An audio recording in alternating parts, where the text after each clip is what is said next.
26장 31절. 저기 불 좀 트셔 있지 안 추우세요? 기도할 때 불 끄더라도 추우실 것 같은데 안 추우신가 보네. 자, 마태복음 26장. 추우시면 안 되는데.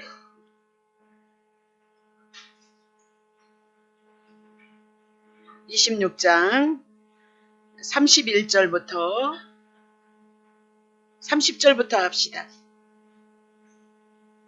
이에 저희가 주님을 찬미하는 거죠. 그러니까 찬양해서 은혜 받는 게 아니고요. 하나님이 예수 그리스도를 통해서 우리들에게 주신 것, 그 은혜를 인하여서 감사함으로 고백하는 것이 찬양인 거예요. 막 찬양해서 불받니, 찬양해서 능력받니, 그건 방법론을 쓰고 있기 때문에 아니 어떤 사람에게는 그렇게 되어지는데 다 되어지지 않잖아요, 그렇죠? 우리 교회처럼 원사가 일방적으로 그냥 거저 주시는 교회가 어디 있어요? 우리는 예전에 기도 많이 해서 준다고 막 그렇게 밤새 영시 기도해야 된다 그러지만 우리 교회 보니까 그렇지 않던데 그냥 그분의 주권하에 하나님이 주시는 거잖아요. 그래서 우리의 공로가 아니에요. 기도의 공로가 아니에요. 거저 주셨다 그 얘기예요. 어디든지 성경을 보면. 그러니까 찬미한다, 찬송한다 그 얘기는 하나님께서 예수 그리스도를 통하여서 이제 구약의 유월절로 양 잡아서 짐승 잡아서 포도주로 그것을 했던 그것을 기념해서 실체이신 예수가 오므로 이제 온전한 구원이 이루어졌다 그 얘기죠. 그것을 이제 말씀하셨잖아요, 저번주에. 그래서 찬미한다 그 얘기예요. 그래서 늘 십자가가 내 안에서 있어서 그분을 바라보고 감사했을 때 그게 뭐예요? 찬미라니까요. 막 소리를 깨깨 찔러서 막 그것만 찬양이 아니라니까요. 네. 자, 그래서 감난산으로 이제 나아가니라. 1절. 때에 예수께서 제자들에게 이르시되 오늘 밤에 너희가 다 나를 버리리라. 기록된 바 구약 성경에 내가 내 목자를 치리니 하나님께서 사랑한 자기의 목자를 치는데 양의 떼가 흩어지리라 하였느니라. 2절. 그러나 내가 살아난 후에 너희보다 먼저 갈릴리로 부활하실 거 말씀하시죠. 그리고 갈릴리로 가리라. 베드로가 대답하여 가로되 다 주를 버릴지라도 나는 언제든지 주님을 버리지 않겠습니다. 4절. 예수께서 가라사대 내가 진실로 내게 이르니 오늘 밤 닭 울기 전에 네가 3번 나를 부인하리라. 베드로가 가로되 내가 주와 함께 죽기는 죽지 뭘 주님을 부인하게 않습니다 하고 그러니까 또 모든 제자들도 어떻게 이와 같이 말하느니라. 자, 거기까지인가요? 예, 거기까지예요. 자, 그러면 저번 주께 굉장히 중요해요. 그래서 지난주에 우리가 주님께서 제자들과 함께 마지막 유월절을 지켰다 그 얘기죠. 자, 누가복음 22장 15절 마지막 유월절 이제 끝났어요. 유월절은 예수 그리스도가 유월절로 실체가 돼서 오셔서 우리는 기념하고요. 날마다 신구약의 성경을 통해서 예수 그리스도에 대해서 알아가죠. 그리고 깨달아가고 믿음이 와지잖아요. 그러면 날마다 우리는 누구 먹는 거예요? 예수 먹고 있는 거예요. 자, 이르시되 내가 고난을 받기 전에 십자가에서 죽으시기 전에 너희와 함께 이 유월절 먹기를 원하고 원하였노라. 그렇게 얘기를 하면서요. 마태복음 26장 26절서부터 29절을 통해서 마지막 유월절 성찬에 대한 것, 당신의 몸을 떼어주고 당신이 흘리는 피, 그래서 이제는 포도나무에서 난 것을 먹지 않고 새 것, 예수 그리스도의 실제 것으로 우리가 유월절을 기념하게 되어졌다. 우리가 저번 주에 그렇게 결론을 냈거든요. 근데 예수님이 이렇게 함께 유월절 먹기를 마지막 유월절 먹기를 원하고 원했다. 그렇게 얘기를 하고 있는 거죠. 그럼 왜 이렇게 원했느냐? 구약에는 이스라엘 백성이 출애굽해 나아가면서 그죠? 예수님이 오시기까지 이 유월절을 지켰던 거죠. 그래서 그림자로 유월절 되시는 예수 그리스도가 올 때까지 이 유월절을 지켰는데 특별히 이제 예수님이 지금 3년 공생애를 마치고 이제 이 유월절을 지키면서 마지막이기 때문이다.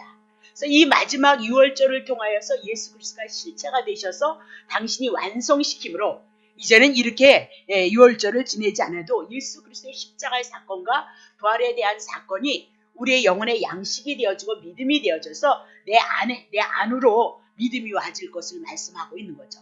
그래서 이 마지막 유월절을 향하여서 그림자이다. 그것을 가르쳐주고 실제신 예수 그리스도가 십자가에서 고난을 받으셔서 당신의 그림자였던 유월절 완성자인 것을 그들에게 제자들에게 확실하게 가르쳐주고 싶어서 이 유월절을 향해서 먹기를 원하고 심히 원했도다. 그렇게 얘기를 하고 있는 거죠. 자, 누가복음 22장 16절. 내가 너희에게 이르노니 이 유월절이 이제는 하나님의 나라에서 이루기까지는 다시 먹지 아니라. 구약의 이스라엘 백성들이 예수 그리스도가 오기 전까지 이 유월절을 지켰던 거 이제는 그 유월절 지키지 않아요. 유월절 그것이 예수 그리스도에 대한 그림자였고 실체이기 때문에 완성이 되어졌기 때문에 이제는 그렇게 유월절 지키지 않는다. 그렇게 얘기를 하고 있는 거죠. 그래서 이 유월절이 마지막이고 끝이다. 더 이상 유월절을 지키지 않아도 된다. 유월절 되시는 예수 그리스도에 대한 그 말씀으로 신구약의 말씀으로 우리가 말씀을 풀어서 그 말씀을 받고 그 말씀이 우리의 믿음이 되어져서 이제 이 유월이 재앙이 넘어갔고 애굽에서 구원을 얻었던 거 죄에서 구원을 얻는 건 어디로 들어와야 돼요? 여러분의 마음속으로 들어와야 된다. 그 얘기. 그래서 여러분의 마음속에 그리스도 십자가의 고난 부활이 있느냐 없느냐 그것 보시고 주님이 일하실 거예요. 그것 보시고 여러분에게 그것을 향하여서 소망을 갖고 있는 자들에게 은혜의 역사를 이루실 것이다. 그렇게 얘기를 해나가고 있는 거죠. 그래서 십자가에서 완성된 유월절의 실체를 이제는 성만찬을 향해서 제정을 하시는 거예요. 마지막 유월절을. 그래서 마태복음 26절부터 29절에 대한 내용이 그렇게 중요하고요. 어머니 아버지의 교회라든가 그런 교회에는 우리는 이 말씀 가지고 우리는 대응을 할 수 있다. 그 얘기를 하고 있는 거죠. 고린도전서 11장 23절. 내가 너희에게 전한 것은 주께 받은 것이다. 그러니까 사도 바울이 지금 전하고 있어요. 유월절을 보내고 있거든요. 지금 뭐예요? 너희에게 전한 것 그러면서 뭐래? 주께 받은 것이다. 주께 받은 것이 뭐예요? 곧 주 예수께서 잡히시던 밤에 떡을 가지고 성찬을 했던 거. 이것이 내 몸이다. 그리고 포도주를 가지고 이것이 내가 흘리는 피다. 그거에 대한 내용을 향해서 지금 사도 바울이 전하고 있거든요. 구약의 유월절을 가지고 예수 그리스도를 어떻게 해요? 유월절을 구약의 그림자로 그리고 예수 그리스도를 실제로 해서 예수 그리스도를 증거하고 있는 거죠. 그렇죠? 자, 그러면 이제 내가 내 아버지 나라에서 새 것으로 너희와 함께 마실 때까지 마시지 아니해라 하신 그 말씀은 이젠 구약의 유월절 안 지킨다. 그 얘기. 이제는 누구로요? 예수 그리스도 십자가에 죽으신가 복음으로 대처할 것이다. 그렇게 얘기를 하고 있는 거죠. 자, 그러면 이렇게 복되고 은혜스러운 성만찬을 향해서 제정하시는 자리에서 은혜 없는 자, 구원을 받지 못하는 자는 어떻게 빠져나갔다. 그 얘기죠. 그건 누구예요? 가룟 유다다. 그는 택자가 아니기 때문에 유월절을 통해서 구약의 유월절을 통해서 신약의 예수 그리스도를 통해서 하나님의 그 구원에 대한 말씀을 전하는데 어떻게 해요? 가룟 유다는 빠져나가더라. 그렇게 얘기를 하죠. 그럼 은혜 안에서 구원받지 못하는 자는요. 이 복음 안에서 빠져나가게끔 되어져 있다. 그렇게 얘기를 하고 있는 거죠. 그러면 이 복음 예수 그리스도가 우리 안에 들어오지 않으면 그리스도와는 상관이 없는 거죠. 여러분과 내가 이제 이렇게 충만하지는 않을지라도 이렇게 말씀을 통해서 복음을 통해서 내 안에 누가 주인 되어져야 돼요. 예수 그리스도가 주인 되셔야 된다. 그렇게 얘기를 하고 있는 거죠. 이게 굉장히 무서운 얘기인데 우리가 그 심각성을 깨닫지 못하는 것뿐이에요. 막 돈 들어오면 할렐루야 이렇게 얘기하는데 돈이 아닌 예수 그리스도는 돈과 상관이 없는 것 같기 때문에 별로 심감을 하지 못한다. 그래서 여러분과 내가 어디에 속한 자요? 영에 속한 자 같아도 어쩔 수 없이 육에 속해 있다. 그거 고백해 나가야 된단 말이죠. 자, 그러면 요한복음 13장 2절. 내가 진실로 너희에게 이르노니 나의 보낸 자를 영접하는 자는 13장 2절 쳐보세요. 자, 마귀가 벌써 시몬의 아들 가룟 유다의 마음에 예수를 팔려는 생각을 넣었더니, 그러니까 마귀가 누구를 넣어요? 시몬의 아들 가룟 유다의 마음에 누구를 넣어요? 예, 여러분 뭐예요? 예수를 팔려는 생각을 넣었어요. 여러분 마음에 누가 들어와요? 예, 여러분 마음에 원치 않는 것들이 제약이 들어왔을 땐 사단이 여러분을 붙들고 귀신이 여러분을 붙들고 있다. 아주 정확해요. 근데 그것 갖고 휘둘르시면 안 되니까 얼른 내려놓으셔야죠. 네. 그렇잖아요? 자, 그러면 그래서 다시 보세요. 27절. 조각을 받은 애, 떡을 받은 애, 곧 사단이 그 속에 들어간지라. 이에 예수께서 유다에게 이르시되 내 하는 일을 속히 하라 하시니, 이 말씀을 무슨 뜻으로 하셨는지 그 앉은 자 중에는 아는 이가 없고, 어떤 이들은 유다가 돈깨를 맡았으므로 명절에 우리의 쓸 물건을 사라 하시는지, 혹 가난한 자들에게 무엇을 주라 하시는 줄로 생각하는지라. 유다가 그 조각을 받고 곧 나가니 밤이니라. 어디로 나갔어요? 어둠의 세계로, 사단의 세계로, 자기의 거했던 자리로 나갔다, 그렇게 얘기를 하죠. 그러면 유월절 만차 석산에서 이제 당신이 마지막 유월절이 되고 예수 그리스도를 통해서 온전한 실체가 되셔서 하나님의 나라가 어디에 들어오는 거예요? 우리 마음 안에 들어올 것이다, 그렇게 얘기를 하는데, 사론 유다의 마음에는 누가 들어갔어요? 마귀가 들어갔어요. 그래서 그 복음을 듣지 못해요. 그리고 결국은 어디요? 자기의 처소인 누구로요? 귀신의 처소로 나아갔다, 밤으로, 밤이니라, 그렇게 얘기를 하고 있는 거죠. 그러면 예수님은 이미나도 예수님은 하나님이시니까 가룟 유다의 마음에 누가 들어갔어요? 마귀가 들어간 걸 알았어요. 그래서 자기를 팔 걸 알았어요. 그래서 어떻게? 속히 내 할 일을 하라, 그렇게 얘기를 하고 있는 거죠. 주님이 유월절을 향하여서 당신이 실체가 되실 것을 말씀하시고, 당신이 피 흘리시며 우리와 같은 이 죄인을 위해서 죄를 사하시기 위해서 당신의 몸이 상하시고 찢기실 것을 말씀하고 있다, 그렇게 얘기하죠. 그래서 우리같이 죄 많은 인생들도 소망이 없잖아요. 죄값은 정령 죽어야 되니까.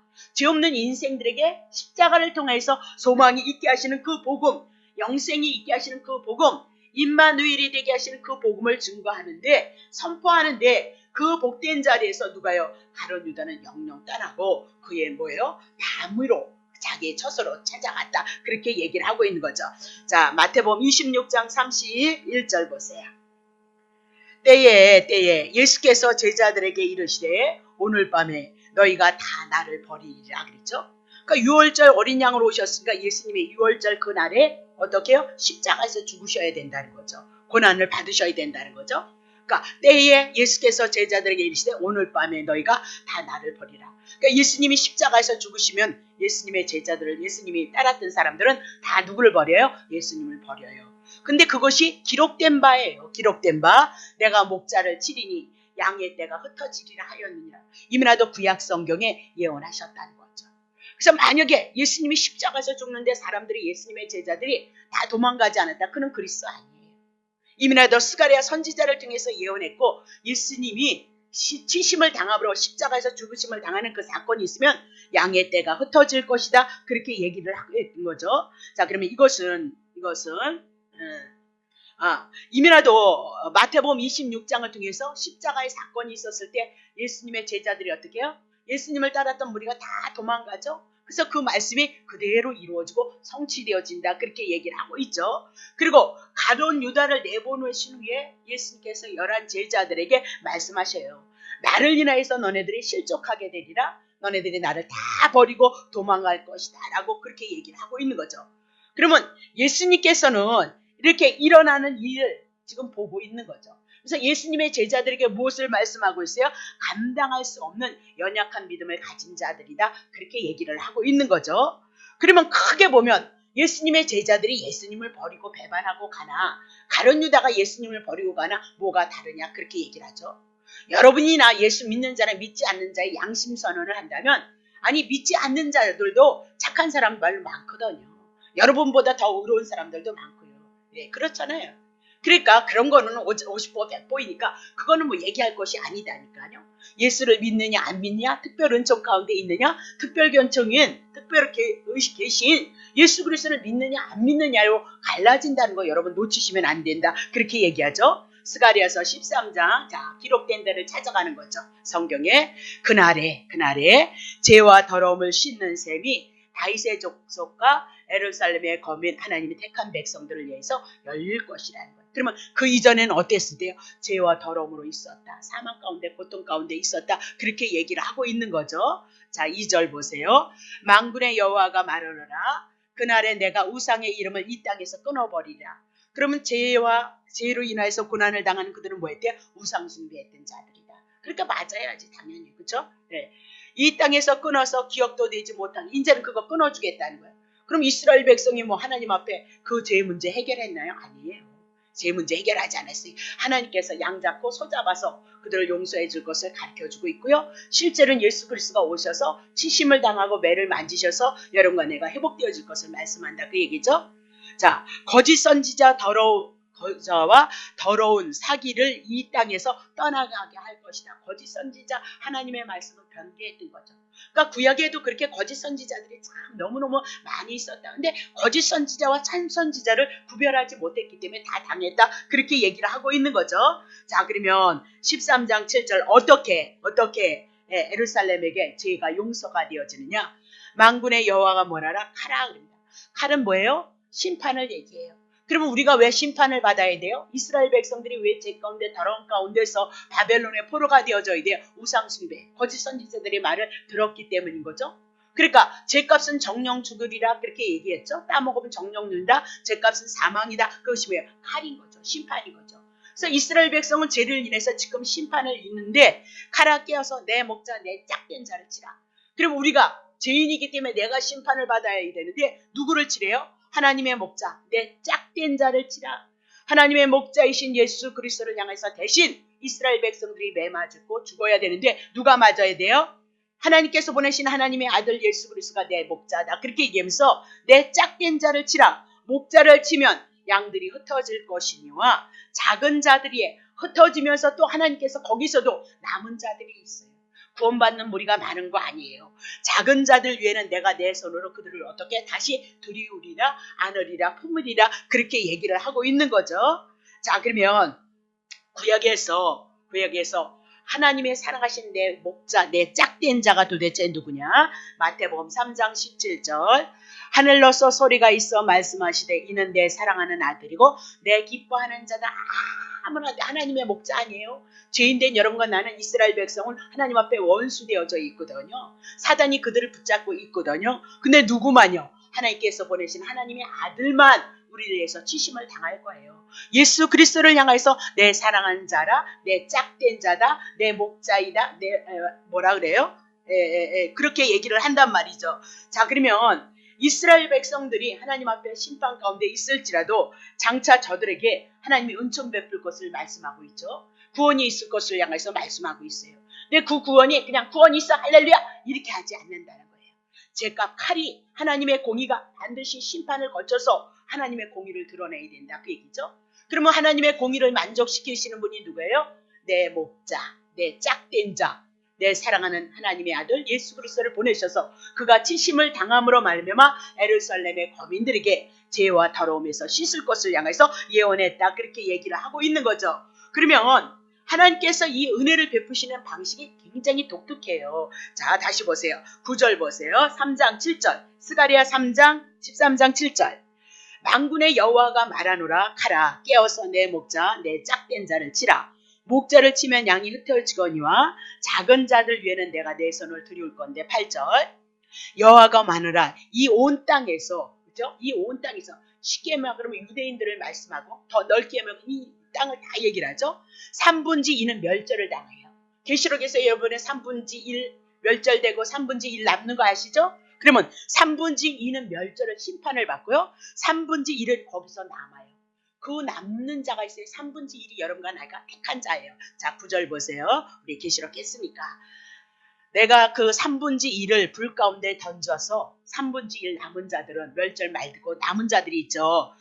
불 가운데 던져 은같이 연단하고 금같이 시험할 것이고 그들이 내 이름을 부르면 내가 그때 들을 것이라는 거예요. 믿음이란 어떻게 우리들에게 와지는 거예요? 우리는 편안하기를 원하죠. 그렇죠? 만사형통 고난만 없어도 좋겠다. 그렇게 아니요. 하나님의 백성은 그렇게 안 만들어져요. 내 이름을 부르니 내가 들을 것이고 나는 말하기를 이는 내 백성이라 할 것이니라. 그들은 말하기를 여호와는 내 하나님이시라 하리라. 그렇게 얘기를 하고 있죠. 그러면 이스라엘의 구원은 저들을 다스리기는 돌보는 목자가 매를 맞을 것이다. 그 얘기를 하고 그때 어떤 일이 있어요? 온 양떼가 흩어질 것이라는 거죠. 그러니까 예수 그리스도가 십자가에서 올라가서 죽으시는 일들은 예수님의 제자들의 믿음으로는 감당할 수 없는 그런 일이었어요. 아니 이제 막 바다 위를 걸으시고 귀신을 내어 쫓고 죽은 자를 살리셔서 정말 그분이 하나님이신데에게 십자가에서 죽는다는 거예요. 그냥 죽는 것도 아니고요. 나무에 달린 십자가 저저렇게 가장 극악한 방법으로 가장 최고의 부끄러움과 수치스러운 모습으로 예수님이 죽는다는 거예요. 그러니까 그들의 인식에는 예수 메시아가 자기네들에 대해서 치심을 당하고 구원을 얻는다는 것을 몰랐다 그 얘기를 하죠. 우리도 마냥 예수 믿으면 그냥 만사 형통한 줄 알죠? 그게 얼마나 웃기는 얘기예요. 그래서 여러분 한번 예수 믿어서 예수 안에 쏙 들어와서 심과 정성과 다 했는데 만사 형통해요? 그런 거 아니란 말입니다. 근데 그것도 모르고 막 좋다는 거죠. 네, 다시 보겠어요. 자, 그러면 우선 예수님이 침을 당하면 양떼가 흩어질 것을 이미라도 그림자로 예언을 했고요. 그리스도와 그를 믿는 자들에 대해서 말씀하고 있어요. 자, 그러면 목자가 무너지면 이스라엘은 흩어질 수밖에 없다. 그렇게 얘기를 하고 있죠. 근데 흩어지는 이 일이, 양떼들이 흩어지는 일이 정말 어떻게 보면 위험스러운 일이다. 그렇게 얘기를 하죠. 그래서 3분지 2는 멸하시고 3분지 1은 불 가운데 던져서 은같이 연단하고 금같이 시험하고 참되고 순전한 믿음을 얻게 하는 은혜로운 일이 되어질 것을 말씀하고 있어요. 그러니까 하나님의 구원은 하나님이 하신 그 은혜를 통해서 여러분과 내가 그 십자가를 통한 하나님의 은혜를 아는 자, 그 사랑을 알게 하기 위해서 어떻게 해야 한대요? 연단을 해요. 연단을 하신 다음에 어떻게 해요? 은같이 연단하며. 그래서 은이 뭐예요? 성결을 얘기해요. 성결을. 여러분이 그 그리스도를 본받아서 거룩해지는 그쪽으로 가게 되어지고요. 금같이 시험할 때 여러분이 그건 뭐예요? 믿음에 대한 것, 그분에 대한 소망 분명히 여러분 속에서 있어야 될 것을 얘기하고 그 믿음 가지고 그 예수 그리스도의 이름을 불렀을 때 그때 어떻게 들어요? 예, 하나님께서 예수 그리스도를 통하여서 그것을 들어요. 여러분의 기도를 들어요. 그래서 여러분들이 원하는 대로 막 여러분이 좋아하는 대로 기도한다고 해서 그렇게 되어지는 그렇지 않아요. 누구나 정말 진짜 예수 믿는 사람이라면 이 가정 없는 사람이 없어요. 네, 이 가정 없는 사람 없다 그 얘기를 하고 있는 거죠. 그래서 그렇게 주의 이름을 부르실 때 하나님은 그때 그들에게 어떻게 그들의 기도를 들으실 것이고 저들을 어떻게 하나님의 백성이라 하시고 저들을 향하여서 여호와는 내 하나님이라 하시는 것을 이미나도 예언하셨다. 그렇게 얘기를 하고 있죠. 그러면 목자의 돌봄으로 또 잠시 어떻게 십자가에서 치심을 당함으로 양들이 흩어질 것이다. 끊어질 것이다. 그렇게 얘기했을 때 그게 얼마나 위험한 시험이냐 그렇게 얘기를 하죠.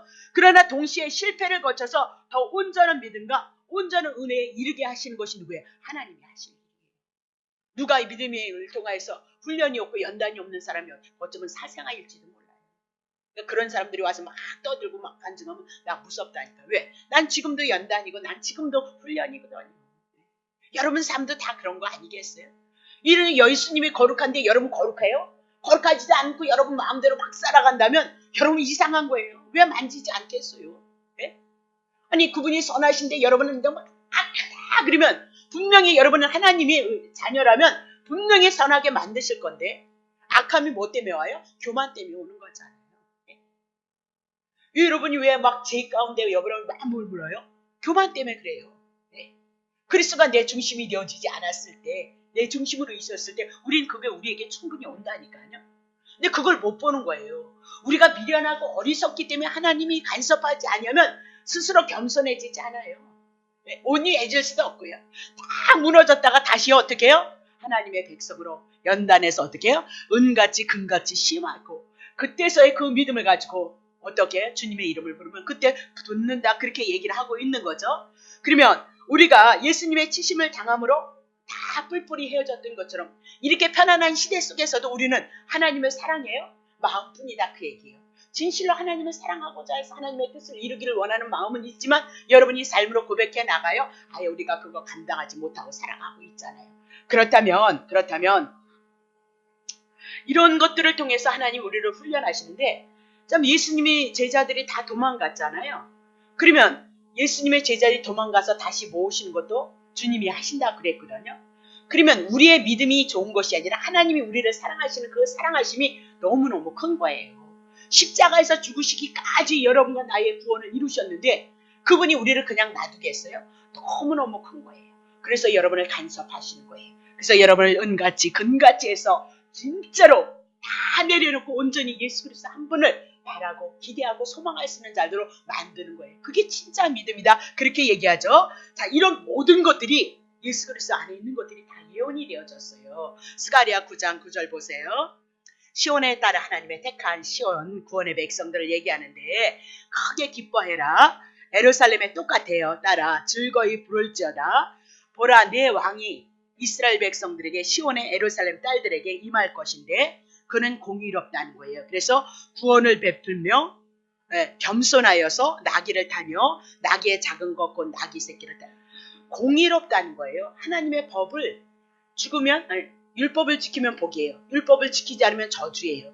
그럼 여러분과 내가 율법을 지키지 못해서 죽어야 되는 거 누가 대신 죽어주셨어요? 예수님이. 예수님 하나님이신 그분이 제정하신 그 법을 지키고 우리를 대신 구원하셨다. 그래서 공인 거예요. 근데 우리에게 그것을 통해서 구원하는데 겸손해서 못하신대요. 나귀를 타고 와요. 그래서 예수님이 에루살렘에 입성할 때 누구 타고 올라가시죠? 입성하죠? 나귀 타고 어떻게 해요? 에루살렘에 입성하시죠? 예언의 말씀을 성취하는 거죠. 그래서 나귀란 부정한 짐승이에요. 부정한 것들을 위해서 에루살렘을 향해서 올라오시고 여러분과 나를 위해서 죽을 것을 말씀하시고 그분은 우리보다 못한 죄인을 위해서 죽으셔서 여러분을 섬기기 위해서 겸손한 자로 오실 것이다. 여러분에게 수도 없이 말씀드렸다. 그 얘기죠. 스가랴서 11장 12절 에루살렘에 나귀 타고 오신 거 입성되어진 거 예언 성취했어요. 그렇죠? 또 너로 말할진대 내 언약의 피를 인하여서 내가 너희 갇힌 자를 물 없는 구덩이에서 놓았나니 그렇게 얘기하죠. 스가랴 선지자를 통해서 얘기를 해요. 이스라엘 백성들을 향해서 구원을 베풀 거다. 공의를 베풀 거다. 겸손해서 나귀를 타고 오실 것이다. 그렇게 얘기하시는 그 예언을 통해서 뭐래요? 언약의 피 그렇게 얘기를 해요. 그래서 언약 우리들에게 언약하신 건 뭐예요? 피예요. 누구의 때문에? 새 언약의 피. 구약엔 유월절 어린 양 짐승이 죽었지만 유월절 어린 양으로 예수 그리스도가 오셔서 죽으실 것을 이미 나도 예언을 하셨죠. 그래서 피를 흘려서 갇힌 자 어디에 갇혔어요? 물구덩이에요? 물속에서요? 네, 사단에게. 그래서 셈이 없어요. 은혜가 없어요. 생명이 없어요. 갇힌 자를 어떻게? 그 피를 인하여서 구원을 이룰 것이다. 그렇게 얘기해요. 12절 보세요. 소망을 품었 스가랴 11장 12절. 자, 스가랴 11장 12절. 12절 보세요. 예, 내가 그들에게 이르되 너희가 좋게 여기거든 내 고가 값을 주고 내게 주고 그렇지 아니하거든 말라. 그들이 고 은 30을 달아서 내 고가를 예수님이 오시면 왜요? 값을 쳐주는 거예요. 은 30의 노예의 값이에요. 여러분과 나에게 사단에게 종이 되어졌던 그 값 은 30에 하나님이신 그분이 예수님이신 그분이 은 고가 30에 팔릴 것을 예언하셨어요. 그래서 가룟 유다가 뭐 받아요? 은 30냥 받는다. 그분이 곧 누구예요? 예수 그리스도 우리의 구원자이다. 그렇게 얘기를 하고 있는 거죠. 자 그러면 스가랴를 통해서 뭐라고요? 내 목자 내 짝된 자를 치라. 목자를 치면 양이 흩어질 것이다. 예언을 했죠. 그래서 그 말씀대로 예수 그리스도가 이 땅에 오셔서 치심을 당하죠. 십자가에서 죽으심을 당하였을 때 예수님의 제자들이 흩어졌고 기록된 말씀대로 다 뿔뿔이 어떻게 해요? 흩어졌다. 그렇게 얘기를 하고 있어요. 흩어졌다. 그럼 왜 치심을 당해야 되느냐? 스가랴 13장 1절. 그날에 예수님이 십자가에서 죽으신 그날에 죄의 문제, 더러움의 문제 씻어져요. 그래서 셈이 다윗의 족속과 에르사렘의 거민을 위해서 하나님의 은혜가 임할 것을 말씀하고 있죠. 그러니까 하나님의 은혜는 그냥 임하지 않아요. 여러분에게 그리스도 십자가에 대한 죽으심과 온전히 부활하셔서 여러분과 내가 하나님의 자녀가 되어졌다는 그 믿음 안에서 하나님의 은혜는 시작이 되어질 거예요. 열심으로 되어지는 거 아니에요. 유대인만큼 여러분이 열심히 특심이겠어요? 여러분이 열심으로 오려면 어디로 와요? 말씀의 세계로 오셔야 돼요. 그래서 이 예배만큼은 여러분들이 정말 드려주기를 원해요. 네. 아무것도 아닌 것 같지? 아니요. 처음엔 아무것도 아닌 것 같지만 시간이 지나면 지날수록 이 말씀을 통해서 여러분에게 오는 이 믿음의 세계는 놀랍죠. 놀라운 거예요. 소망이 생긴다니까요. 거저 생기는 것이 아니라 믿어야지 믿어. 그건 신념이죠. 믿음은 누가 주는 거예요? 예, 그분께서 우리에게 주신 거예요. 뭘 통해서 주실 것 같아요? 말씀을 통해서 주실 거예요. 말씀이 하나님이시니까요. 그렇잖아요? 네. 자, 그래서 왜 치셔임을 당했냐? 죄의 문제, 더러움의 문제 해결하고 하나님의 은혜의 역사가 오늘 우리에게 임하기 위해서 그분이 치심을 당할 것을 예언하셨다. 그 얘기죠. 7절 보세요. 만군의 여호와가 말하노라 가라 깨어서 내 목자 내 짝된 자를 치라. 목자를 치면 양이 흩어지거냐? 작은 자들 위에는 내가 내 손을 들이오리라. 그렇게 얘기를 하고 있는 거죠. 그러니까 치심을 당함으로 말미암아 어떻게 해요? 하나님의 구원받은 백성에게 하나님의 구원의 은혜가 임할 것을 말씀하고 있다. 그 얘기죠. 스가랴서 3장 9절.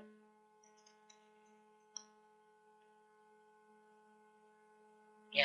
만군의 여호와가 말하노라 내가 너 여호수아 앞에 세운 돌을 보라 한 돌에 7눈이 있느니라. 그러니까 이 돌은 누구예요? 반석 되시는 예수 그리스도.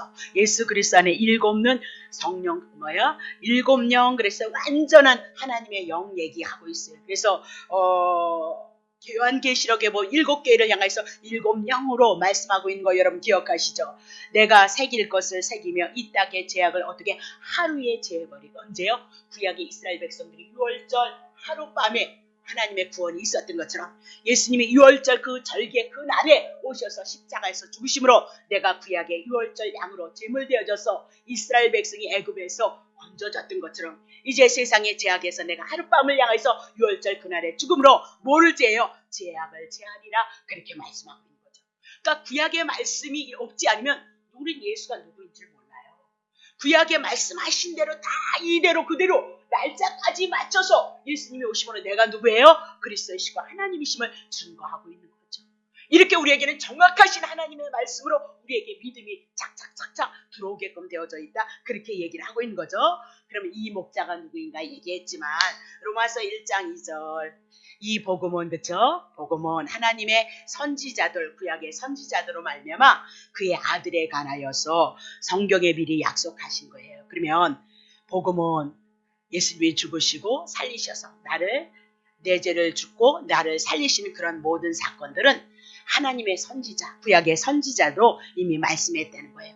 그러면 구약의 선지자들이 그의 아들, 누구예요? 하나님의 아들에 대해서 성경에 미리 약속. 그럼 구약 성경은 누구에 대한 약속이에요? 하나님의 아들 예수 그리스도에 대한 약속이다. 스가랴 선지자를 향해서 내 짝된 자를 치라기로 두고 치심을 당함으로 말미암아 다 흩었지만 3분의 1은 그리워서 그들을 어떻게 해요?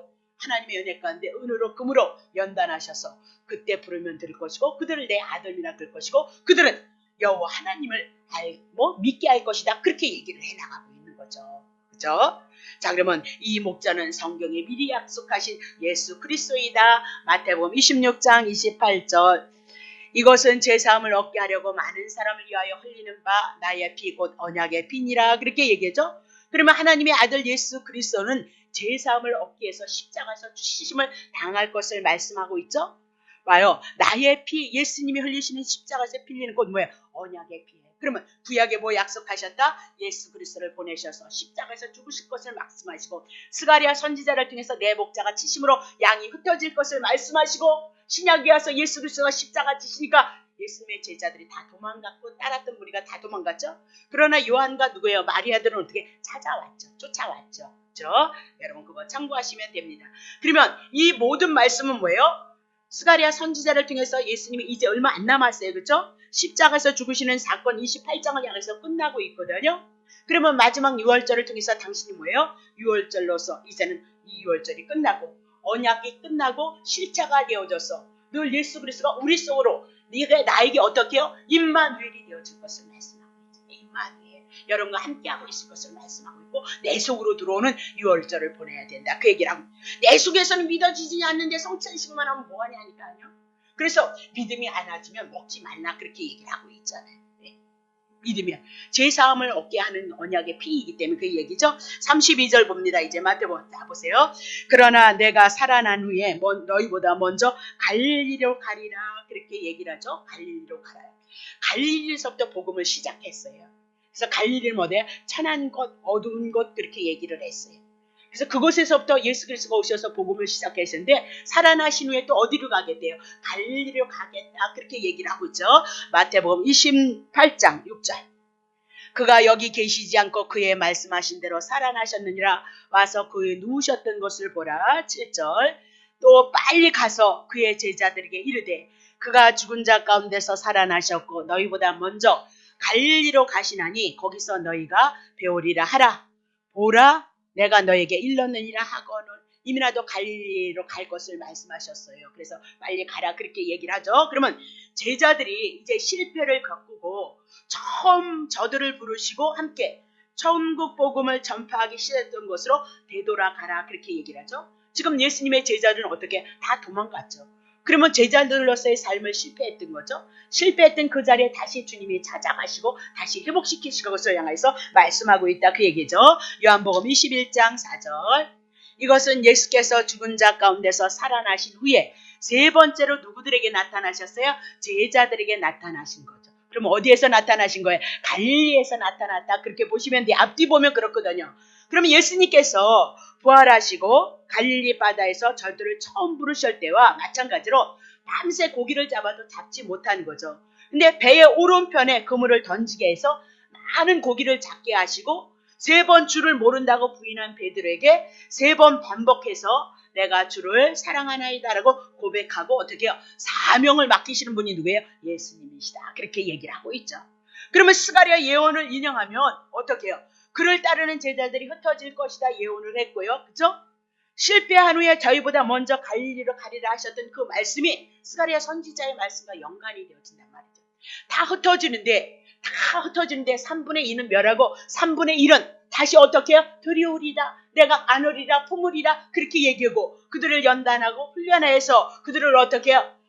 하나님의 백성으로 그때 그들의 음성을 듣고 내가 하나님이 되어줄 것이다. 그렇게 얘기를 하고 있는 거죠. 그것이 누구들을 향한 얘기예요? 예수님의 제자들을 향한 얘기다. 그렇게 얘기를 하고 있는 거죠.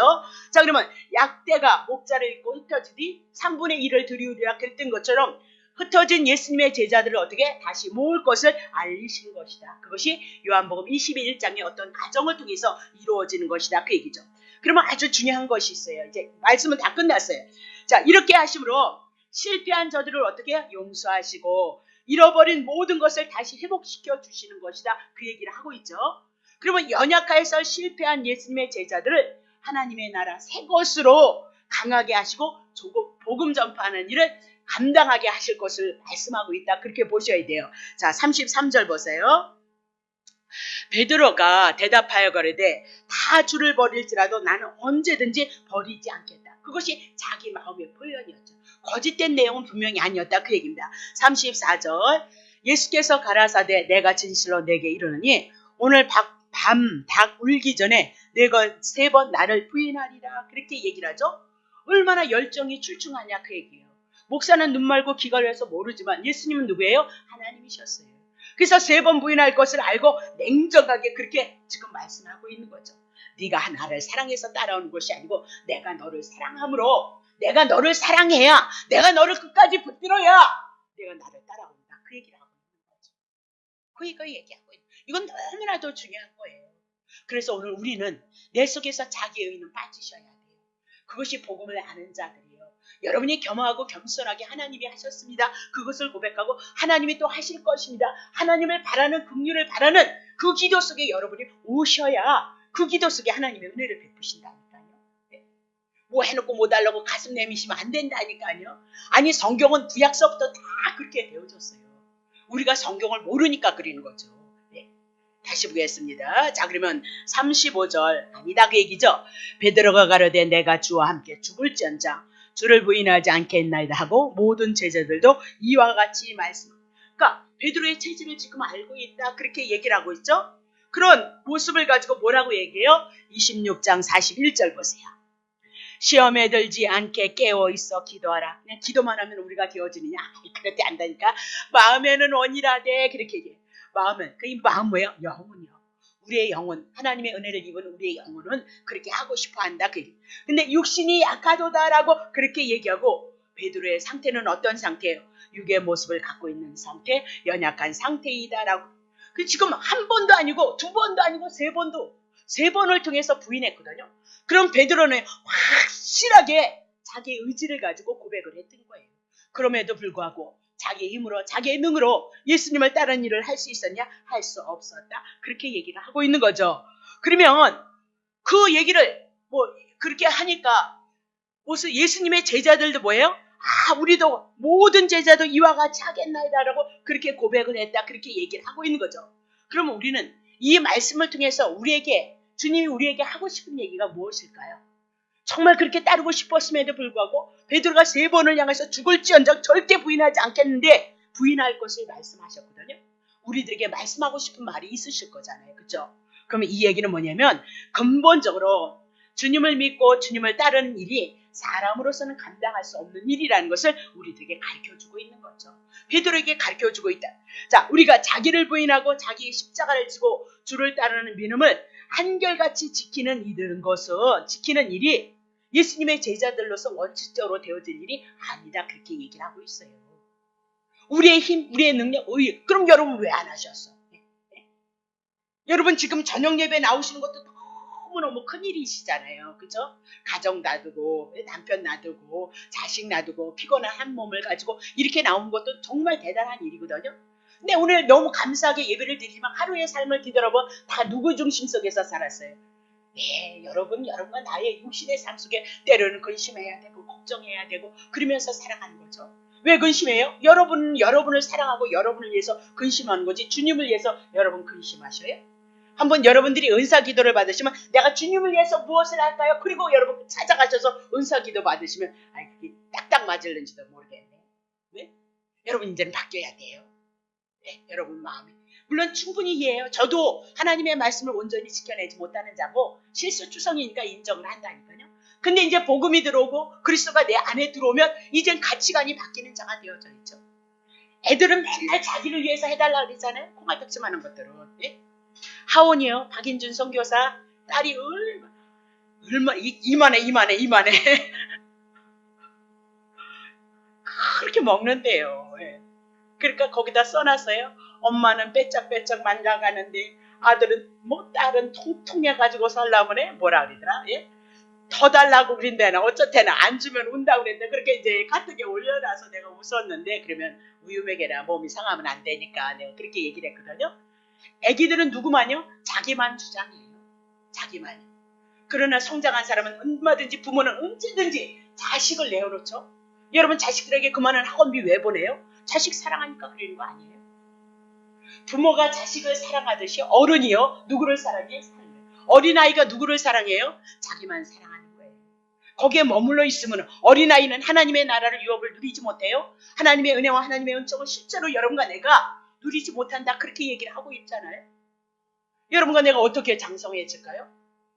그리스도를 여러분 열심히 먹으시면 돼요. 그분의 은혜로 채워지면 된다. 그 얘기를 하고 싶은 거죠. 자, 다시 보겠습니다. 그러면 자신의 힘으로 자신의 능력으로 할 수 없다는 것을 깨닫게 하시고 너네들은 무능한 자다. 무능력한 자다. 그 얘기죠. 그걸 깨닫게 하셔서 이제 내 힘을 내 의지를 내 지혜를 생각하지 않고 누구를 바라보게 해요? 그리스도를 바라보게 하시는 거예요. 그거 한 가지를 위해서. 그래서 은으로 연단하시고 금으로 시험하시는 이유가 뭐예요?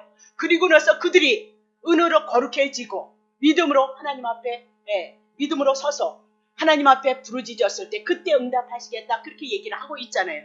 그러면 주님께서 저들을 견고히 세우시고 권능을 입히시고 그리고 주님 앞에 그런 모든 것들이 주님의 말씀을 지키고 주님을 사랑하고 주님의 권능을 입어서 주님의 뜻을 이루기는 예수님의 제자들에게 무엇을 바라고 원하는 거예요? 자기 다 버리고 온전히 주님 바라보기를 원하는 거죠. 주님을 의뢰하기를 원한다. 하나님의 은혜를 구하기를 원한다. 그것을 향해서 말씀하고 있다. 그렇게 얘기를 하고 있죠. 봐요. 주님께서 누구든지 붙들어주지 않으면 누구든지 다 넘어지는 자이다. 그렇게 얘기를 하고 있죠. 그래서 더욱더 간절하게 주님을 바라고 진실되게 주님을 찾고 그분을 의지하게 만드시는 것이 누구예요? 이 하나님이 하실 일이다. 그 얘기예요. 그러니까 우리의 욕심, 내 소욕을 버리는 것이요. 여러분이 아주 일단 거기서부터 은혜의 출발점이 시작이 되어진다는 거 여러분 기억하셔야 돼요. 누가복음 22장 31절. 시몬아 보라 사단이 밀가부를 타려고 너희를 청구하였으나 2절. 그러나 내가 너를 위하여 내 믿음이 떨어지지 않기를 위해서 기도하였도다. 너를 돌이킨 후에는 이제는 이런 상태 속에서 돌이켜서 후에는 내 형제를 굳게 할 것이도다. 그렇게 얘기죠. 그러면 이렇게 베드로는 시험에 너무나도 많이 넘어지고 쓰러졌던 자죠. 그러면 예수님께서 이렇게 기도하지 않았다면 예수님께서 그의 믿음을 붙들어 주시지 아니었다면 실패했을 때 돌이킬 수 없었다는 얘기예요.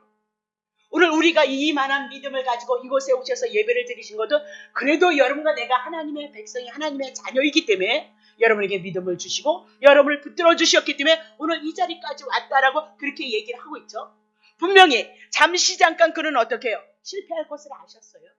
그래서 그를 위해서 기도해요. 기도하시고 난 다음에 돌이킨 후에 내 형제를 굳게 하실 것이다. 그 뜻이 있었기 때문에 하나님은 어떻게 해요? 베드로를 붙잡고 베드로를 이끌어 가신다. 그렇게 얘기를 하죠. 오늘도 여러분과 내가 하나님 앞에 주어진 생일을 향해서 아름답게 복되게 사용되기를 원한다면 돌이킨 후에 형제를 굳게 하고자 하는 하나님의 뜻과 의도가 있어야 되는 거죠. 여러분과 나도 하나님의 뜻과 하나님의 의도가 있어야 여러분을 향해서 복을 빌어주시든지 은혜를 베푸시든지 무엇을 주실 거 아니겠어요? 그냥 삼시세끼 먹고 사다 그냥 뭐 식충이처럼 박충이처럼 이렇게 막 밥 먹고 사다 이렇게 가게야. 그런 목적으로 여러분과 나를 하나님의 복을 빌어주시겠어요? 은혜를 주시겠어요? 그렇지는 않으실 거잖아요. 예? 사람도 그렇게 안 하겠어요. 예? 하나님이 하시는 그 일이 십자가를 통해서 이루어지신 은혜거든요. 그러면 뭐 하나님의 뜻과 의미가 있을 거 아니에요. 여러분 안에 작은 것이면 어때요? 적은 것이면 어때요? 예, 그리스도와 더불어 여러분이 여러분의 삶을 고백해 나가는 그 믿음 안에 아름답고 선한 그 모습으로 여러분이 굳게 서시고 할 수만 있다면 더 우리가 할 수 있는 일들이 있다면 그 선한 일들을 복음을 증거하기 위해서 오늘 여러분 내 심령에 복음에 들어와야 된다. 그 얘기를 하고 있는 거죠. 이렇게 다시 일으켜서 다른 형제를 굳게 할 것이다. 그렇게 얘기를 할게요. 그 뜻을 인하여서 어떻게 해요? 베드로를 향해서 붙잡으시고 다시 회복시키셨다. 그렇게 얘기를 하고 있는 거죠. 그러면 예수님이 승천하시기 전에 얘기해요. 성령 강림이 있을 것이다. 그렇게 얘기를 하죠. 그래서 권능이 덧입혀지기까지 너는 이곳에 떠나지 말라. 사도행전을 향해서 얘기를 하죠. 그러면 하나님의 강림하신 성령이 임해서 그리스도를 믿고 그 은혜와 그 사랑으로 우리가 그리스도에 대한 능력을 가지고 복음을 전할 수 있는 건 누구로부터 오는 거예요? 예, 성령님이 오셔야 되는 거예요. 하나님이 보내주셔서 여러분에게 덧입혀셔야 되는 거예요. 사도행전을 통해서 막 뭐라 그래요? 기도하고 너네들 그곳을 떠나지 말라라고 이렇게 얘기하니까 막 그 말씀을 가지고 기도만 붙잡고 얘기를 하는 거예요. 아니 천천만만이에요. 그거 먼저 약속하셨어요. 약속하셨다고요. 성령 보내주시겠다고 약속했고 요엘서를 통해서 약속을 하셨어요. 그래서 약속이 우리 안에 이루어지기를 위해서 우리가 기도하는 거예요. 그래서 하나님이 보내주신 거예요. 약속이 없는 그리스도 안에 속하지 않은 욕심과 탕심과 이기심과 자만심과 교만과 이런 모든 것을 통해서 은혜를 주시냐. 그런 거는 없어요. 그래서 내버리는 게 참시 속편해요. 내 마음대로 했으면 이렇게 살았겠어요. 여러분. 안 되는 거잖아요. 그렇잖아요. 이만큼 살아왔는데도 그거 모르셔요? 이제는 이만한 세월을 살아와서 우리는 이 하나님의 말씀이 맞다는 것을 내 삶을 통해서도 우리는 경험을 통해서도 경험하게 하신다니까요. 그렇지 않으면 하나님의 말씀이 아니거든요. 아브라함에 대한 말씀이 나에 대한 말씀이라는 걸 우리는 깨달아야죠. 그렇죠? 아브라함이 그렇게 믿음의 조상, 믿음의 좋은 것이 아니었다. 만들었다 그 얘기죠. 우리도 하나님의 말씀대로 못 살잖아요. 근데 우리에게 하나님의 은혜가 옴으로 말미암아 우리도 믿음에 서서 우리가 믿음을 고백하는 삶으로 우리를 붙드시고 이끌어 나가셔서 여기까지 온 것이다. 그렇게 얘기를 하고 있는 거죠. 자, 그러면 어디까지 했나 볼까요? 예, 그러면요. 하나님의 자비, 하나님의 긍휼, 하나님의 크신 능력이 우리처럼 무능한 자에게 임하는 것도 하나님이 하실 일이고요. 그것을 믿어서 따르게 하는 것도 주님이 하실 일이고요. 또 우리가 믿음으로 말미암아 하나님의 나라, 하나님의 자녀 영생에 이르게 한 것도 누가 한 거예요? 하나님이 하셨다는 그 깨달음, 그것을 통해서 여러분과 나에게 믿음이 온다. 그렇게 얘기를 하죠. 그러니까 그분이 다 하셨으니까 나를 향해서 우리의 몸도, 우리의 마음도, 우리의 영혼도 누구에게 맡겨야 돼요? 말씀에게 맡기셔야죠. 그분에게 맡기셔야죠. 그게 오늘 깨어있는 자의 삶이에요. 여러분이 오늘 깨어왔다가 왔는지 주무시다가 왔는지 내가 모르는데 깨어있다 그 얘기는 뭐예요? 그리스도와 함께 그리스도의 마음과 그리스도의 생각을 인하여서 내 뜻대로 되어지지 아니하고 하나님의 뜻대로 어디요? 그 뜻대로 되어진다는 거예요. 그분이 하시는 일은요. 아파도 그분의 선하심이 있는 거예요. 고난인데요. 그 고난도 하나님의 선하심이 분명히 있어요. 없는 것이 없어요. 네. 자, 그러면 믿음을 부인하고 실패한 자까지도 다시 일으켜 세우셨던 거죠. 예수님의 제자들에게 지금 갈릴리로 왜 가요? 다 도망갔거든요. 지 살자고. 근데 다시 갈릴리로 가셔서 어떻게 해요? 실패한 곳에 다시 가셔서 그들을 일으켜 세우시고요. 그들에게 온전한 믿음을 주셔서 은혜 하나로 인하여서 자기네들이 복음을 전할 수 있다는 것을 깨닫게 하시는 거죠. 그래서 예수님의 제자들이 사역을 했던 것이 뭐 사도행전을 통해서 나오고요. 또 그 서신서를 통해서 다 나오지만 다 누구만 준 거예요? 예수 그리스도를 준 거지 자기 자랑하는 거 없어요. 내가 40일을 작정 기도를 했더니 내가 하나님 앞에 뭐 헌금을 얼마를 해가지고 그게 무슨 씨알이 돼가지고 설라문에 뭐 몇 배를 넘겼대. 그런 얘기는 없어요. 성경에. 그런 얘기해서 나 손해날 거 없어요. 여러분 그러면 그 돈 만일 여러분 돈 갖다 바치는데요. 네? 내가 손해날 게 뭐 있어요. 근데 성경에는 없다 그 얘기. 신구약의 모든 성경은 하나님의 은혜 예수 그리스도를 통해서 거저주신 은혜를 증거하기 때문에 신구약의 모든 성경에 누가 있어요? 예수 그리스도가 있어요. 그것 가지고 은혜를 받아가고요. 이렇게 못난 자애들 우리들에게 예수님의 12제자가 이적과 기적을 우리는 뭐 그냥 은사 기도를 통해서 또 우리가 기도를 통해서 우리가 아픈 거 낫는 거고 예수님의 제자들은 어떻게 했어요? 3년 반이 마가복음에 다 이적과 기적 아니에요? 네? 그런 이적과 기적을 보고도 다 도망갔는데 우리야 도망가는 거 당연하지 뭐. 그렇지 않겠어요 여러분? 네? 그런 자를 다시 찾아가셔서 다시 일으켜 세우시고 믿음을 주시고 믿음을 통해서 그리스도를 증거하는데 그들이 어떻게? 은혜였기 때문에 다 그리스도를 증거하고 있죠. 거저주시는 너무 큰 은혜였기 때문에 그들은 그리스도를 증거하고 있는 거죠. 오늘 그리스도를 증거하지 않는 것은 무엇 때문에 그리스도를 증거하지 않아요? 인간의 행함을 왜 강조할까요? 여러분과 내가 여러분들이 열심히 해주면 어떻게 된다? 성도들 저 전도 많이 해오라고 홍대고 좋지만 복받아라서 여러분이 갖다 드리려면 내가 걱정 안 하고 뭐 교회 재정 넉넉하면 내가 열심히 살아갈 수 있잖아요. 더 열심히 살아갈지도 모르겠네. 으쌰으쌰. 근데 그건 진리가 아니란 말이에요. 그거를 하지 말자는 얘기가 아니에요. 이 복음을 인해서 은혜가 왔기 때문에 그냥 거저 그리스도 한 분 증거하는 것으로 충분하다 그 얘기예요. 역사도 그분이 하실 거니까요. 네?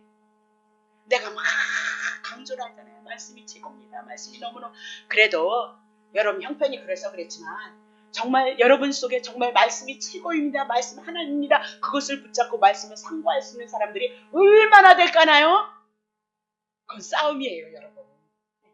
마음은 원이라도 육신이 약해서 삶이 바쁘잖아요. 그래서 안 된다니까요. 정말 원하잖아요. 그죠?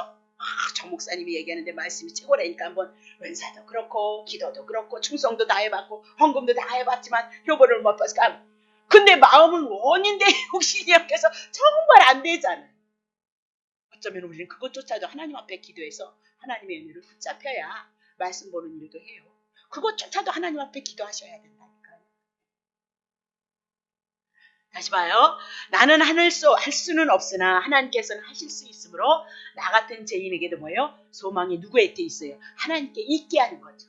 여러분에게 있게 하지 않아요? 하나님께 있게 하고 그것을 알리기를 원하는 거죠. 그래서 주님이 찾고 그들을 부르신다. 그렇게 얘기하죠. 왜요? 다시 일으키셔서 다시 회복시키셔서 그들에게 뭐 줘요? 하나님이 주신 사명 주는 거예요. 사명. 이 사명이 그냥 사명 그러니까 웃기는 것 같죠? 우리 교회는 뭐 그린지 안 그린지 모르겠어. 목사가 뭐 시시껄렁하니까. 근데 어떤 큰 교회, 대단한 교회는 큰 교회 목사님 뭐 옆에 있다는 것 자체만 해도 영광. 얼마나 그 믿음이 좋으면 옆에 있겠어요. 그러니까 믿음이 좋은 사람이 옆에 있으니까 영광스러운지는 모르잖아요. 그래? 근데도 그 교회에 그냥 너무 목사님이 교인이 많으니까 그냥 성도인데도 아주 10년, 20년을 가도 이 목사님 한 분을 만나보지 못해도 뭐야? 자기네 교회 목사가 크면 자기가 큰 것처럼 믿음이 좋은 것처럼 얼마나 목사님을 사랑하고 존경하냐 그 얘기를 하고 있는 거죠. 그래서 목사님 옆에 있음으로 자부심과 긍지를 갖는다 그렇게 얘기를 하고 있어요. 네. 그래서 어떤 사람들은 그 목사 옆에 있는 것만을 해도 믿음이 좋은 것 같고 그래서 다른 사람이 올라오면 어떻게? 다른 사람도 아파해야 되고 왜요? 시기 질투가 나니까. 예수님의 세 제자를 데리고 왔을 때 어떻게? 우의정 좌의정 했을 때 예수님의 19명의 제자가 어떻게 했어요? 10명의 제자가 어떻게? 시기 질투했잖아요. 똑같은 거죠. 사람이 없을 수 있나요? 근데 하나님의 역사의 주관자는 누가 하시는 거예요? 하나님이 하셔요. 뭘 목사님한테 그렇게 기대했어요? 목사가 여러분에게 영향을 줄 수 있는 것은 당연해요. 제가 선한 목자로서 참 목자로서의 삶을 이뤄가기를 소원해서 정말 하나님 안에서 합한 자로서 여러분의 삶을 살아가면서 보여주고 그렇게 살아가면 얼마나 좋겠어요. 그러기 위해서 저도 굉장히 몸부림을 치는 거예요. 네? 세상에 속하지 않고 땅에 속하지 않고 하늘에 속한 사람으로서 예수님의 사람으로서의 삶을 살아가기 위해서 저도 기도하고 노력하고 애쓴다니까요. 시시때때로 이 교회가 은행꽃을 다 가지고 왔으니까 이런 부담감 없이 저는 어떤 때 그러거든요. 얘 뭐하러 여기를 내가 와서 이 고생을 마음고생을 하냐. 왜 어떤 때는 근심이 들어오니까요. 무너지면 무너지고 망하면 망한 거다 그렇게 생각하고 하나님이 주신 대로 해나갈 것이다 그린데도 인간의 생각이 그렇게 들어와요. 그러다 혼났죠. 그래서 이제는 인간의 생각, 땅의 생각, 기쁘게 속한 생각을 안 하고 하루하루 살아가려고 굉장히 노력해요. 그 여러분에게도 동일한 거예요. 분명히 목사나 모든 것들이 여러분에게 영향을 끼치죠. 좋은 것으로. 근데 사람이 그렇게 하면 좋은데 그렇게 할 수 없잖아요. 그러니까 목사 바라볼 거 뭐 있어요? 네? 안 바라볼 수는 없지만 뭐 목사를 바라봐요? 주님을 바라보시죠. 그거 다 땡그랑이에요. 네? 목사니까 여러분이 지도자니까 여러분이 사랑해 주는 거 너무너무 고맙고 감사하죠. 근데 그게 그리스도를 향해서 받은 은혜를 통해서 주신 사랑을 가지고 여러분이 섬기면 주님을 섬기듯이 섬기는 거니까 은혜 안에서 덕을 이루는 거고 주님이 기뻐하시겠죠. 그러나 목사가 신앙의 위지가 되어지고 그리스도가 보여지지 않고 말씀이 보여지지 않고 예수가 보여지지 않고 그 뭐하러 그런 생각을 해요. 정말 목사를 사랑하고 싶으면 하나님께로부터 받은 은혜, 이 말씀을 통로로 삼는 목사를 통해서 은혜를 잊고 비밀을 깨달아서 좋으면 여러분들이 사랑해 주시고 기도해 주고 협력해서 주의 뜻을 이루는 것으로 하나 되어져서 여러분이 같이 이끌림을 받으면 좋은 거예요. 네. 온 목사가 하나님처럼 하나님의 자리에 올라가서 그럴 필요는 없어요. 그러면 여러분이 얼른 도망가셔야죠. 여러분 영혼 살리려면. 여러분 영혼이 살려면 도망가야죠. 목사가 교만하다면. 자기 의를 드러난다면.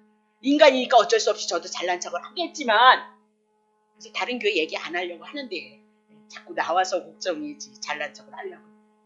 그거는 잘난 척이 아니라 너무 가슴 아파서요. 여러분이 분별 못하니까 그렇게 하는 거예요. 내가 가진 게 뭘 있다고 누구를 정죄하고 판단하는 그런 의도는 아니에요.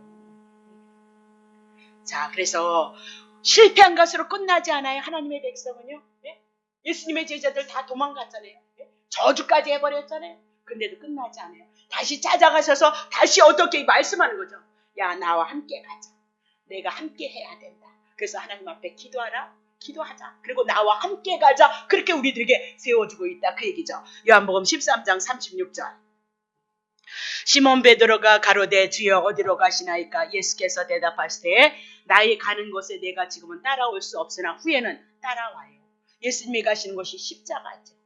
베드로를 향해서 살리시기 위해서 십자가 일을 가는데 베드로는 지금 쫓아올 수 없다. 그러나 예수님이 가신 다음에 어떻게 성령의 능력이 덧입혀져서 베드로가 예수님이 가셨던 그 길을 가죠. 십자가에서 죽으신 거 너무너무 죄송하다는 거예요. 거기 똑같이 십자가에 달리는 거. 그래서 거꾸로 십자가에서 죽는 거죠. 네. 여러분과 내가 거기까지는 못 가도 그리스도가 내 중심이 되어져야 되잖아요. 그래야 하나님의 은혜의 역사를 이루잖아요. 여러분도 살고 남도 살리는 자가 되어진다. 그렇게 얘기를 하고 있는 거죠. 자, 그러면 나약한 그거 어떻게 해요? 예수님은 지금 요한복음 13장을 통해서 얘기를 하니까 요한복음 21장을 향해서 끝나죠. 그리고 사도행전을 통해서 베드로가 그렇게 사역을 감당하죠. 되어질 일들을 예언하고 예언이 그대로 이루어지고요. 그렇다면 베드로가 우리 아니겠어요?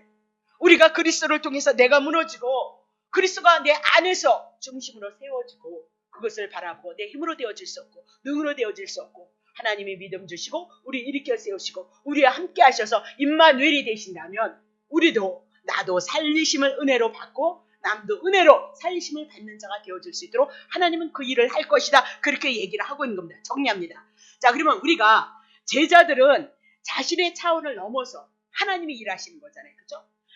그냥 절대 죽을지언정 그냥 절대 안 도망간다 그랬는데 도망가 버렸죠? 도망갈 것도 알았다 그 얘기죠? 근데 그 세계를 누가 바라보고 있어요? 예수님이 바라보고 있는 거예요.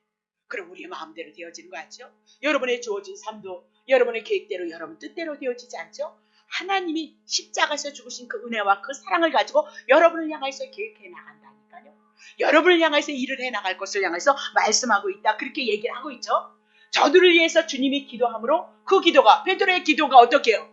주님이 한 그 기도대로 되어졌죠. 오늘도 성령이 우리가 연약해서 우리가 기도할 수 없을 때 친히 그분이 어떻게 탄식함으로 우리의 연약함을 인해서 기도해 주신다고 그렇게 얘기했죠. 그러면 그분이 뭘 기도할까요? 우리가 아버지 뜻을 이루는 자의 삶을 이뤄가기 위해서 오늘도 그분이 나를 위해서 기도한다. 그렇게 얘기를 하고 있어요. 아니 그분은 그분의 뜻을 향해서 가는데 우리는 그냥 꼬집가지고 그냥 내 뜻을 그래서 찢어져요. 그래서 힘들어요. 그래서 너무너무 고통스럽다. 그 얘기를 하고 있어요. 그래서 성령의 도우심까지 계획되는 신비스럽게 하나님의 일하심 속에서 하나님이 십자가를 통해서 은혜를 통해서 우리를 더 아름답고 거룩하고 복된 삶의 자리로 이끄셔서 하나님 앞에 영광을 돌려드린 그 자리로 여러분과 나를 부르시고 있다는 것을 꼭 기억하시기를 예수 이름으로 축복합니다. 기도하겠습니다. 하나님 아버지 고맙습니다.